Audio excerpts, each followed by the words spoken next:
Hello, c'est Mike Impresia, le maître de l'angoisse, et aujourd'hui on se retrouve pour le premier épisode de Mythes et légendes du monde.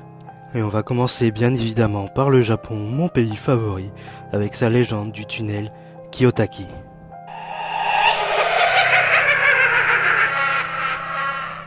Le tunnel a été construit dans les années 20, plus précisément en 1927, et pendant sa construction, beaucoup d'ouvriers ont trouvé la mort, notamment à cause des conditions de travail épouvantables, souvent proches de celles de l'esclavage.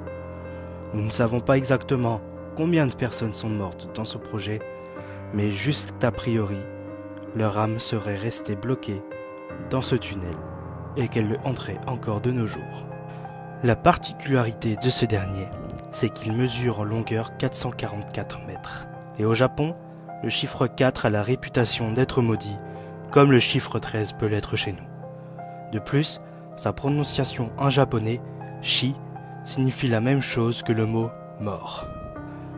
Et maintenant, d'après la légende, on raconte que lorsque vous empruntez ce tunnel, des esprits feraient leur apparition dans votre voiture afin de vous effrayer et de provoquer des accidents mortels pour qu'à votre tour, vous et vos éventuels passagers devenez des fantômes et soyez bloqués à jamais dans le tunnel.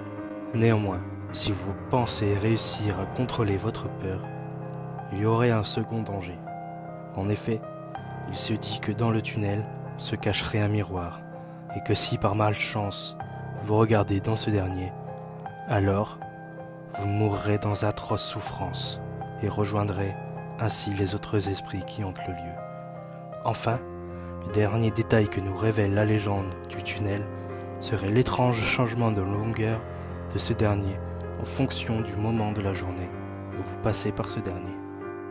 Je vous mets le lien en description, je vous invite à lire la légende, et il y a également beaucoup de vidéos sur YouTube de gens qui traversent ce tunnel. J'en ai regardé plusieurs et en effet, il semblerait que le tunnel a l'air beaucoup plus long à certains moments de la journée. Je vous invite à aller les regarder et vous faire votre propre avis. Je vous invite à liker et partager la vidéo si vous avez aimé. On se retrouve bientôt pour une prochaine, mais surtout, bonne journée.